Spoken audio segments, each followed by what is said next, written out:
6 տարվա ընթացքում Տավուշ հեռուստաընկերությունը դարձել է Տավուշի մարզում տեղի ունեցող իրադարձությունների ամենօրյա ու վստահելի արձանագրողը։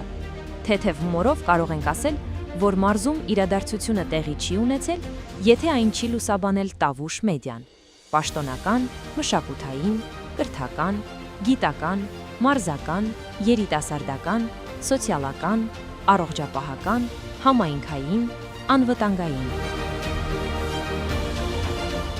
Տավուշի մարզում շարունակվում են հրդեհաշիջման լայնածավալ աշխատանքները, այս պահին մենք գտնվում ենք Դիլիջանում։ Դիլիջանում, ինչպես արդեն գիտեք, հարյուրավոր փրկարարներ ներգրաված են հրշեջ փրկարարական ուրեմն աշխատանքներում։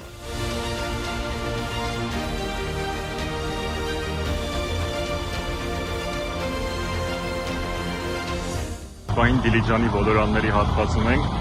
այստեղ արդեն շուրջ 30 րոպե ոլորանները միակողմանի են երթևեկելի։ Տավուշ մեդիան առաջինն է իրազեկել ու տեղեկացրել իր հեռուստադիտողներին տեղական վերջին ու թարմ նորությունների մասին։ Ունենալով հեռուստադիտողների ու հետևորդների վստահությունը,